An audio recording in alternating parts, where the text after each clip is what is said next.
사랑하는 성도 여러분, 이 아침에도 또 주의 말씀을 가지고 인사를 드립니다. 오늘 성도님들과 함께 나눌 말씀은 시편 74편의 말씀인데요. 이 말씀 또 함께 나누면서 주의 은혜를 구하는 시간 갖도록 하겠습니다. 그럼 제가 시편 74편 말씀을 읽겠습니다. 하나님이여, 주께서 어찌하여 우리를 영원히 버리시나이까? 어찌하여 주께서 기르시는 양을 향하여 진노의 연기를 뿜으시나이까?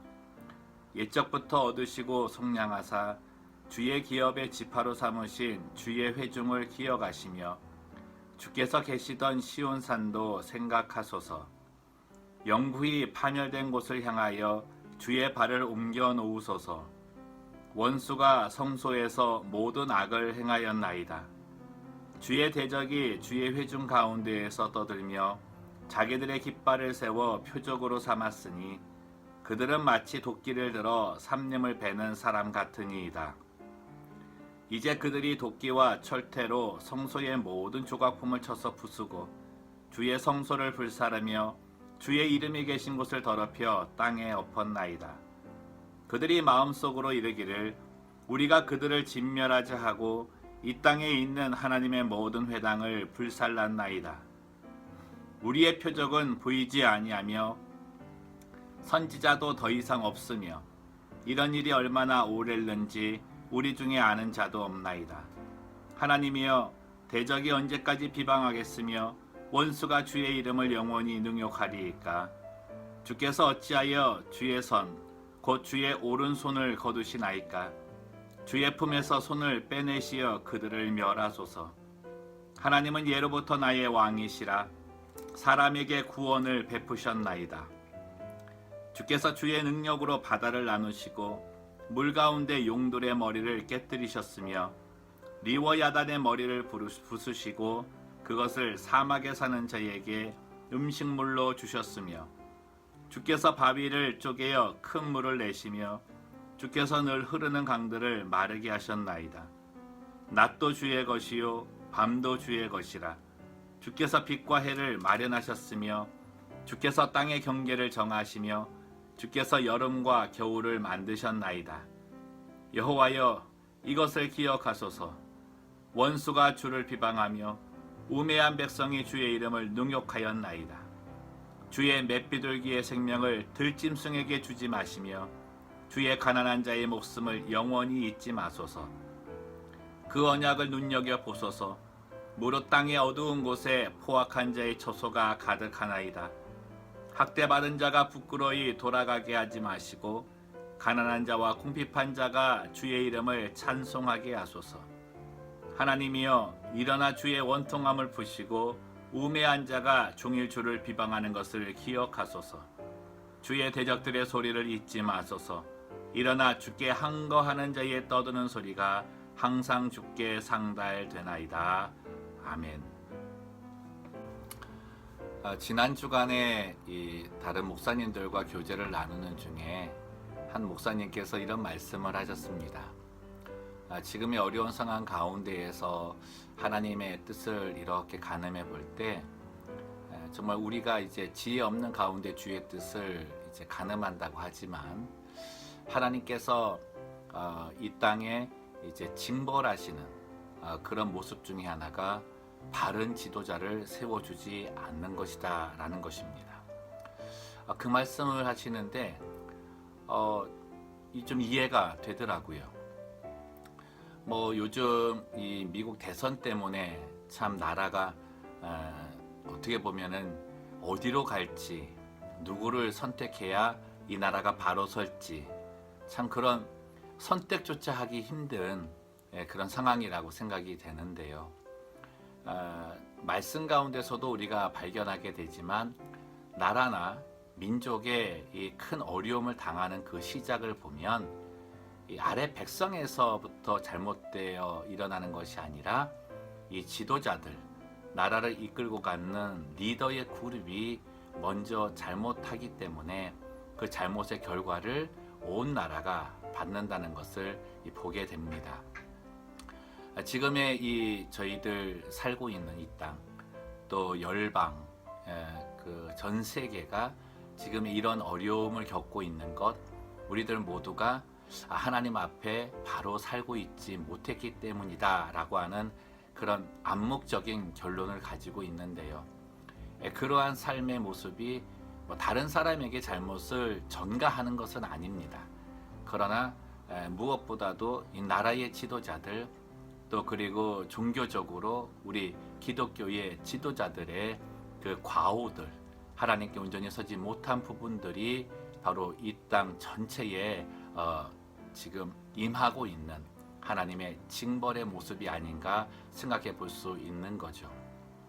저 또한 그 가운데 한 사람이라고 생각을 하고, 저 또한 온전하지 못한 그런 부분들을 또 오늘 말씀을 읽으면서 또 많이 깨닫게 되는데요. 특별히 오늘 이 시편 74편의 말씀은 이 아삽의 마스길이라고 되어져 있지 않습니까? 이 아삽은 어제 저희들이 말씀드렸듯이 이제 하나님을 찬양하는 찬양대의 지휘자의 자리에 있었는데, 오늘 시편 내용을 전체를 보면은 굉장히 자신의 나라의 암울함을 가지고, 자신의 나라의 이 상황과 고통을 가지고 하나님께 호소하고 있는 모습을 볼 수 있습니다.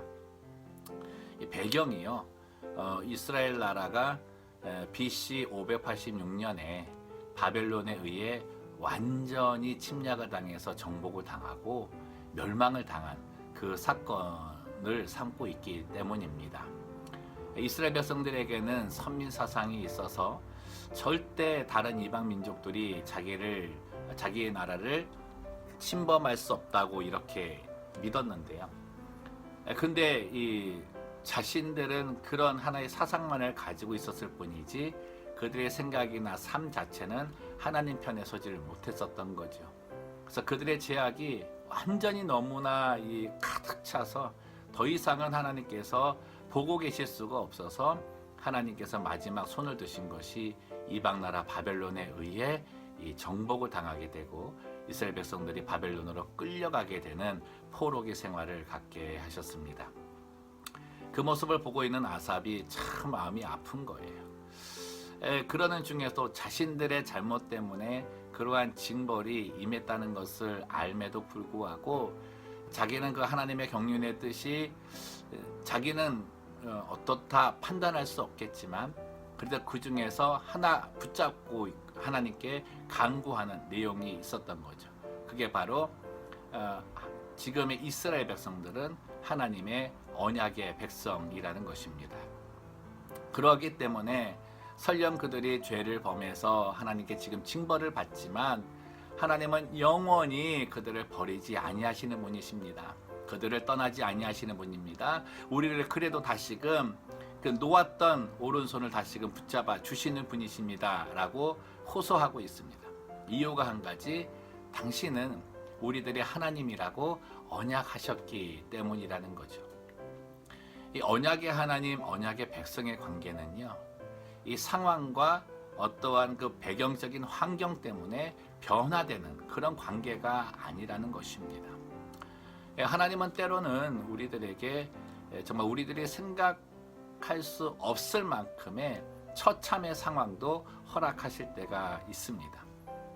정말 그 좌우로 살펴봐도 우겹상을 당해가지고 순조차 내릴 수 없는 진들론 가운데도 우리를 놓아두실 때가 있는 거죠. 하지만 그 가운데에서 하나님께서는 우리를 살펴보시는 것을 놓지 아니하시고 또 우리를 건져내실 때를 보고 계시기 때문에 그때까지 우리의 변화를 또 기대하고 계신다는 것입니다. 여러분, 저희들이 이제 주의 은혜를 생각할 때 이런 생각을 좀 해봤으면 좋겠습니다. 이 땅에는요, 항상 상반되는 게 있는 것 같아요. 빛과 같은 상황이 있으면 어둠과 같은 상황이 있고요. 죄의 자리에 있었던 그 가운데 있다면 또 은혜의 자리도 저희들이 구할 수 있고요. 불평의 상황도 있지만은 또 찬양의 상황도 있는, 항상 이 서로가 극과 극을 바라볼 수 있는 그런 상황에 접할 때가 있습니다. 근데 우리들이 그 상황 속에서 놓지 말아야 될 것이 두 가지가 있는데요. 하나는 내게 처한 그 상황 속에 그것이 좀 너무 어려운 상황일 때에 그 자리에서 자포자기하고 포기하면 안 된다는 것입니다. 두 번째는 그 상황 자체를 하나님 편으로 이제 다 돌려가지고 하나님을 불평하고 하나님을 원수되게 여기고 하나님 어떻게 내게 그러십니까? 당신이 하나님이십니까? 말도 안 됩니다. 어떤 그런 표현으로 끝나서 하나님과 등을 돌리는 그런 상황, 이 두 가지 상황만큼은 절대로 하지 않으셔야 된다는 거죠. 오늘 아삽이 이제 마스길 자체가 교훈이라는 건데, 아삽이 우리에게 주는 교훈이 뭐냐면, 너의 어려움을 가지고 하나님께 호소할 수는 있다. 힘듭니다. 어렵습니다. 정말 죽겠습니다. 이렇게 호소할 수는 있지만, 하나님, 이 어려움이 오히려 하나님을 향하는 도구가 되는 그런 믿음을 가지라는 것이죠. 사랑하는 성도 여러분, 지금 이 시대가 정말 힘이 듭니다.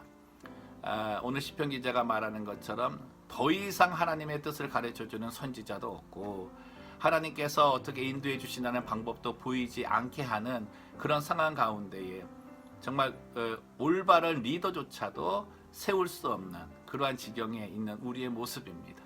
또 그로 인해 우리 모두가 경제적으로든 정치적으로든 모든 부분에 큰 어려움을 겪고 있는데요. 이때 저희들이 정말 오늘 이 말씀을 마음에 품고 나의 상황, 그리고 이 나라, 이 민족의 상황을 가지고 하나님께 호소하되 자포자기하거나 아니면 내 힘으로 어떻게 해보겠다는 그런 생각에 하나님을 원망하고 불평하고 하나님을 떠나는 그런 모습을 버리고, 우리의 힘든 이 상황을 그대로 가지고 하나님께 나아가 호소하고, 언약의 하나님이시니까 우리 언약의 백성 아닙니까? 하나님 그 언약을 기억하셔서 이스라엘 백성들을 그 출애굽시켰던 것처럼, 또 이제 70년 이후가 되면 바벨론에서 포로로 돌아오게 되는데요. 그 포로기에서 돌아와 회복시키신 것처럼 지금의 우리의 상황을 회복시켜 주시옵소서. 주의 언약을 붙듭니다. 주의 언약으로 역사하여 주시옵소서.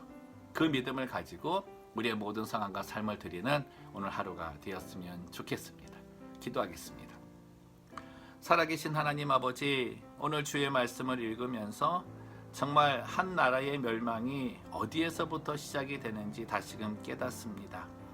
정말 나라를 이끄는 리더들, 그 리더들이 하나님 편에 서지 못하고 죄의 길에 서며 오만한 자의 자리에 서며 부정부패에서 끊어지지 아니한 그것 때문에 우상을 섬겼던 이스라엘의 왕들의 그 모든 그 오류가 백성들에게까지 이어져서 온 나라에 온 죄악이 퍼져 하나님의 징벌을 받아 멸망되었음을 오늘 다시금 발견을 합니다.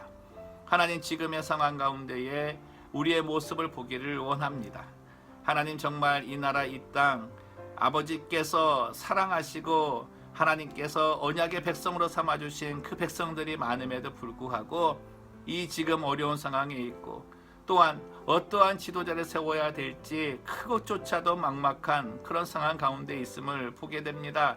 하나님, 주의 은혜를 구합니다. 주의 언약을 기억합니다.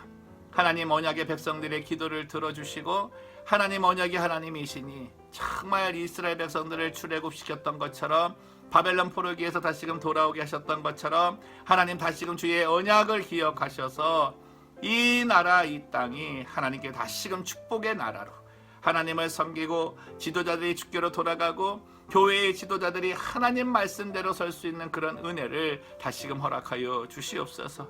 이 부족한 종 또한 하나님 온전히 서지 못한 부분을 회개합니다.